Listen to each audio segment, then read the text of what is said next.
Greetings and welcome to a new narration by DrTorment.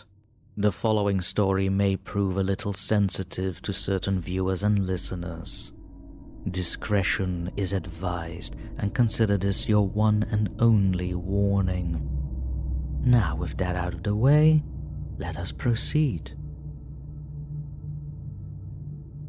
I was traveling through Eastern Europe at the time and heard about a curse involving a hitchhiker on an abandoned road. I was the kind of person who ran towards crap like that. I wish I hadn't.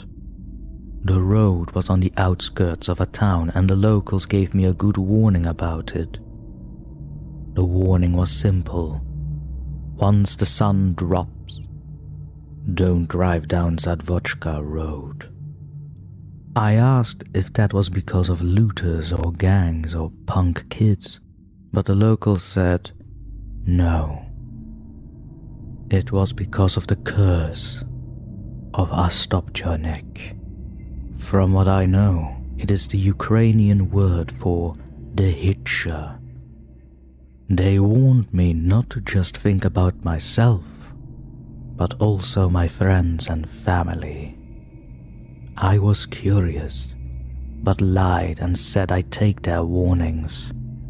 That night, I went for a drive to Zavodska Road. On the map, it showed the road started and finished with dead ends that offshoots left and right. Zadvodska was 6 kilometers long, but the straight line distance between its beginning and end was only 1 kilometer. The road curved and swirled so much, it made the length of the trip 6 times longer. I arrived at the offshoot that led into Zavodska. The entrance looked like every other quiet country road I'd passed to get here. But this road was separating 2 sets of forests which grew thicker and canopied overhead the further you went in. I turned into Zadvodska and drove 30 feet before the road curved off to the right. It turned sharply, right again, left again, and before I knew it, I lost all sense of direction. I drove slow, taking my time as I followed the winding road through the thickening woods. After 5 minutes, I came out the other side and Zadvodska ended. Either I could go left or right, but Zavodska Road was done. The locals did say that driving down the road was like playing Russian roulette. People mostly got lucky and the curse wouldn't materialize. But sometimes, if you turned your headlights off for a minute while driving and then turned them back on, it would cause the curse to manifest. I flicked off my headlights and slowly re-entered Zadvodska. Without my lights, I was just barely able to see 5 feet ahead. A minute passed, then 2. I turned my lights back on and immediately saw something ahead.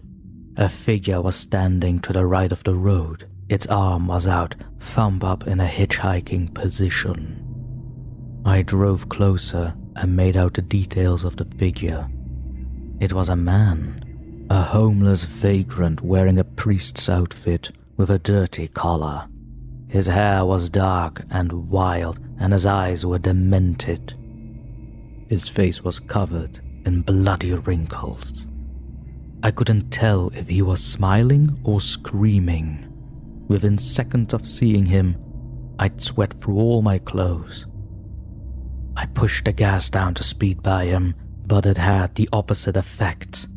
The car slowed. I slammed the gas pedal, stomped it, kicked it, but the car crept along, idling up next to the Hitcher. The Hitcher came right up to the window, pressing his bloody, wrinkled face against it. His smile pushed through the glass without breaking it, and I felt his cold breath on my face. His eyes shimmered like a cat's with an orange glow. At this point I'd realize, somehow, I'd confused the gas pedal with the brakes and switched my feet. I hit the actual gas and peeled away, leaving a bloody wrinkled smear across the passenger side window. I whipped around the next corner and the Hitcher disappeared from my rear view. But he reappeared 3 more times along the side of the road as I tried to get off Zadvodska.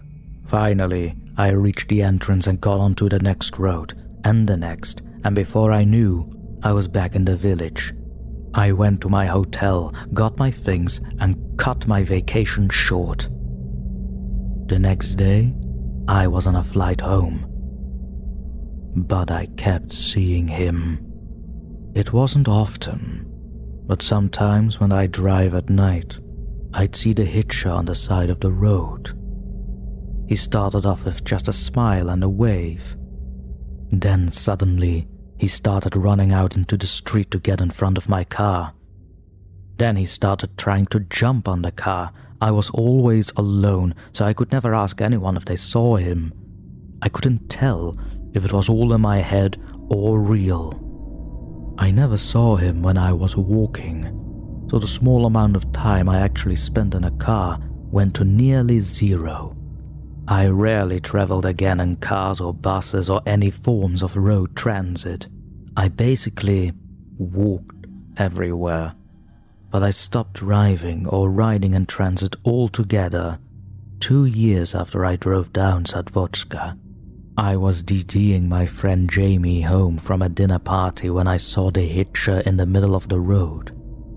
I swerved to avoid him and figured Jamie thought I was crazy.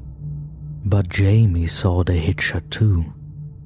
He described the Hitcher's priest-like outfit and wondered why he was on the middle of the road, raging at me. I wasn't sure if I felt better knowing that someone else could see the Hitcher, or worse, knowing that the Hitcher had followed me home from Zadvodska and was in fact real.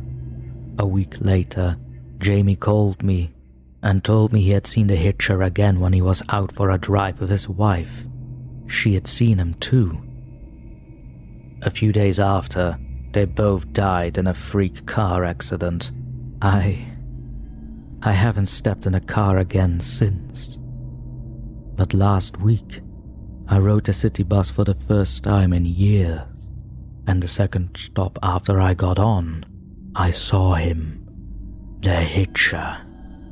He was on the side of the road, and he had my friend Jamie with him, and Jamie's wife, who were both badly decomposed, but not dead.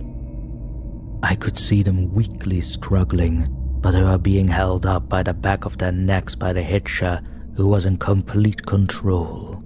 The Hitcher made the 2 bodies move around like 2 grotesque ventriloquist dummies as he himself laughed and danced. We drove past the spectacle, and then I suddenly realized everyone on the bus was staring at the Hitcher as well. And so we've come to the end of our narration today. Thank you for joining me, and if you enjoyed the story, please give it a thumbs up and comment your thoughts down below. And if you feel particularly lovely today, don't forget to subscribe to the channel and check out the links in the description for more information, as there you will find the source of the story, its creator, and of course the links to other social media platforms that I have been affecting so far. Lastly, for those who are willing, consider supporting me on Patreon, which allows certain benefits such as ad-free videos, MP3 files of already narrated stories of your choice, and last but not least, amongst other bonuses, early access to narrated videos before they are being uploaded to YouTube. This has been your host DrTorment, once again thanking you for joining me and bidding you adieu. But remember, don't fall asleep. Ever.